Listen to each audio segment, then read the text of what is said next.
Welcome again to another lesson of circle geometry with me, of course, Mr. M. So we will be tackling theorem 1 of Euclidean geometry. Let's get right into it. Well, theorem 1, it states that a line drawn from the center of the circle perpendicular to the chord, it does what to the chord? It bisects the chord. So this actually means, I have highlighted the keywords perpendicular and bisect. So the perpendicular means it forms an angle of 90 degrees. Right. And to bisect, it's another way to say it divides. Right.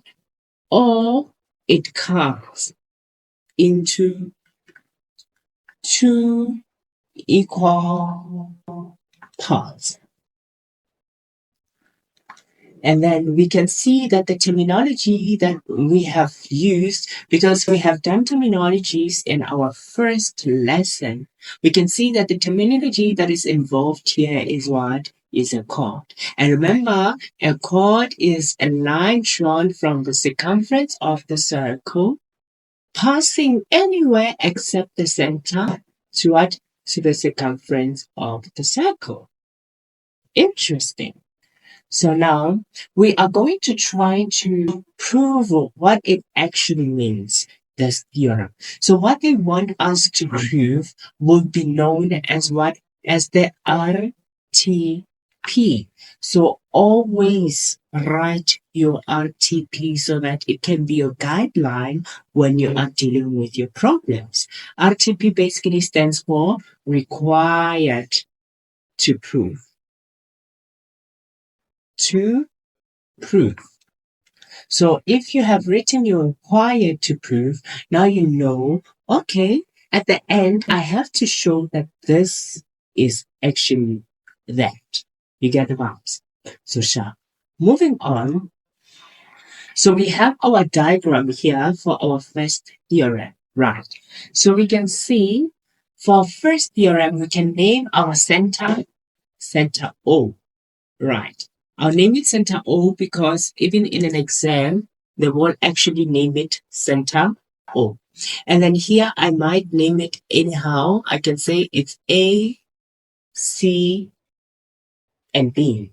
Right. Or you can say A, B, C, depending on how it is. But in an exam, they are going to give you that.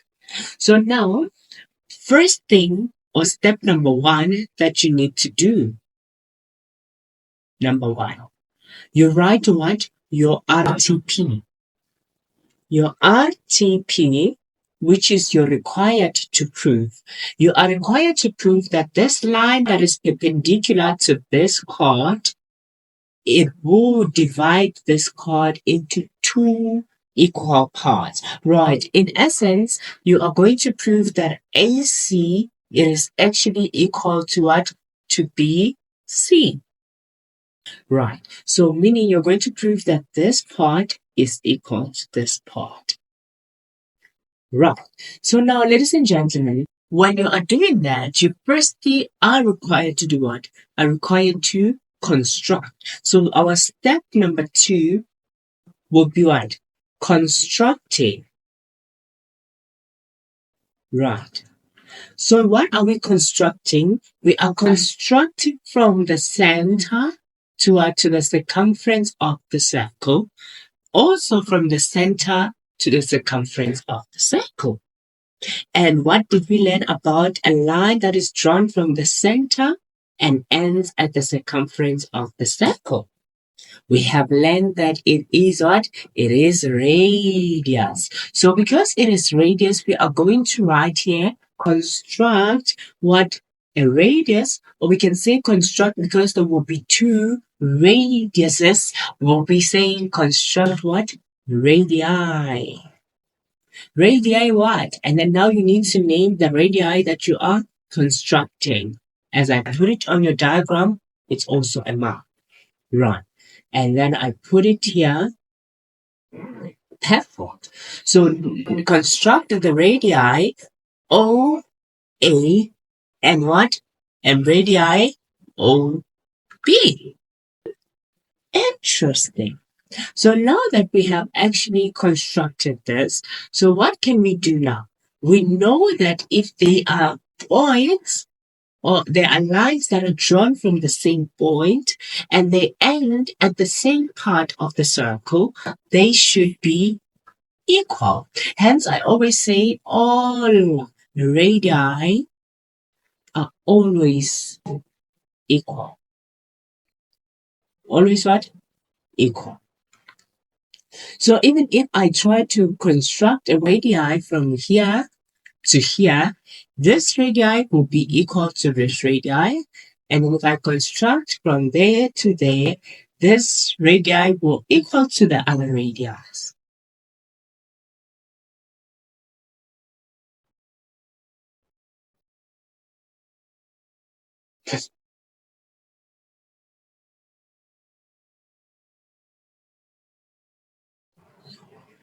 Right, ladies and gentlemen. So now we can see that we are having our diagram. So we will put here double bars because here we have one bar. But you don't put this once because this is your required to prove. Right. So now we are now going to try and what and give ourselves what we call a formal proof.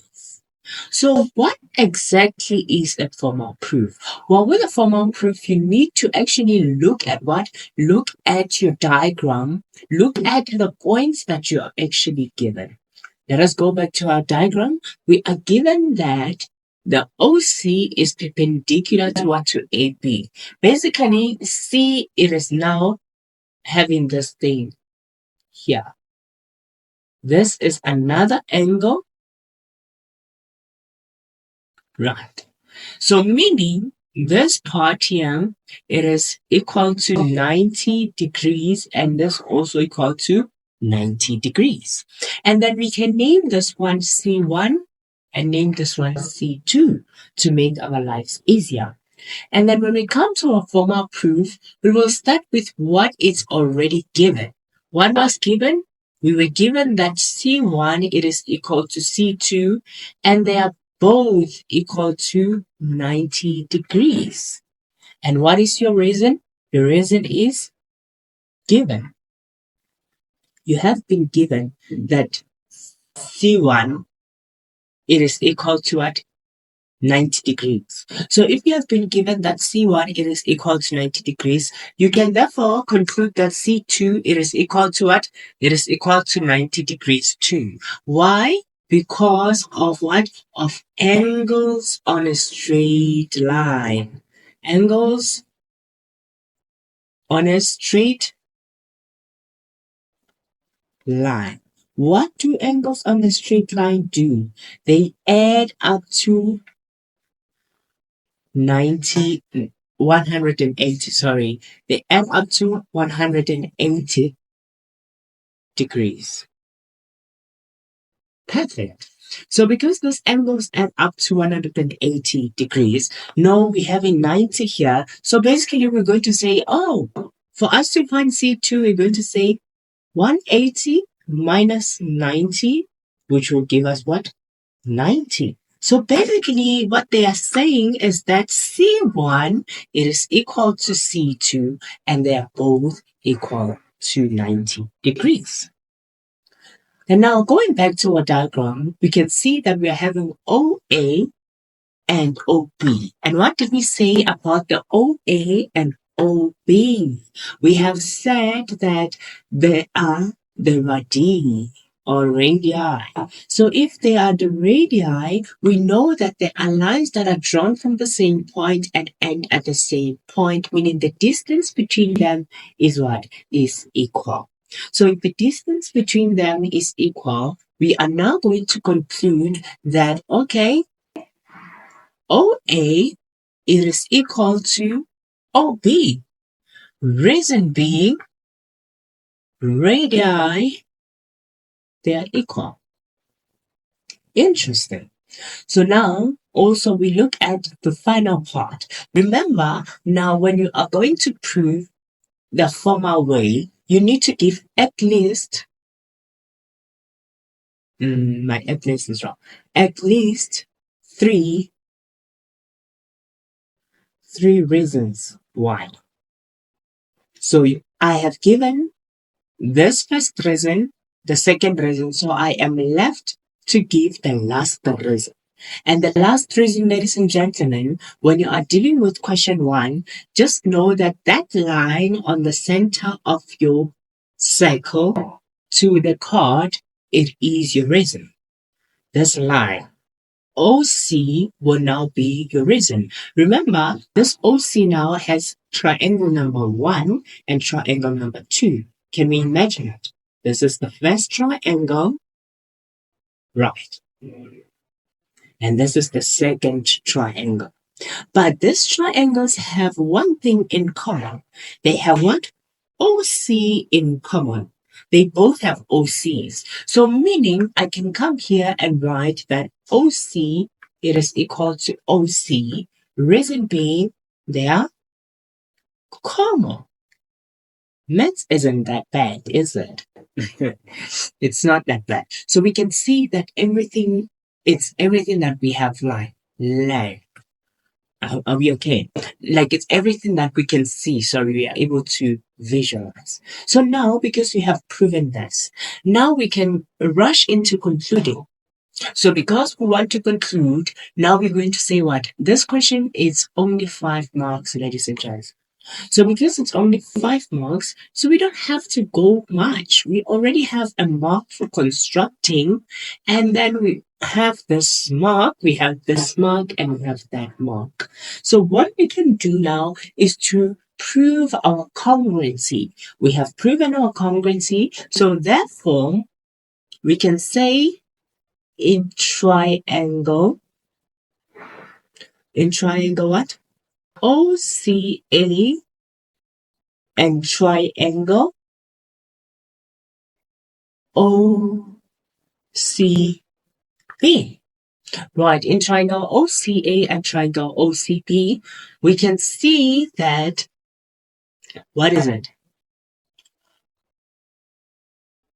Triangle OCA, it is what? It is congruent to triangle what? It is congruent to triangle OCB. Now we have our reason of congruency. We have proven with an angle. We can see we have proven with an angle. This cap here represents what? An angle. We have proven with an angle. We have proven with a side. And we also proven with a side. So basically, it's S. Not that S, but it's S. For angle, side, side. Right. So now we can see we have proven that. So now we can rush into therefore. So you write a therefore, and then when you're therefore, you will now put what? You will put the final thing. Remember your RTP, ladies and gentlemen. Your RTP was therefore required to prove that this is equal to that. And now you can come to your conclusion, therefore, right. And therefore, what do you call it? AC, it is equal to BC. And your reason, ladies and gentlemen, is that triangle OCA, it is congruent to triangle OCB. And voila, you're done. Now, ladies and gentlemen, that was it for the theorem 1. And on the next lesson, we'll be looking at the converse theorem 1, which states that a line drawn from the center of the circle to the midpoint of the chord is perpendicular to the chord. Please, ladies and gentlemen, check what is different between this converse theorem and the original theorem 1. And with that being said, ladies and gentlemen, please subscribe for more lesson videos. Thank you for watching. Bye, Daiki.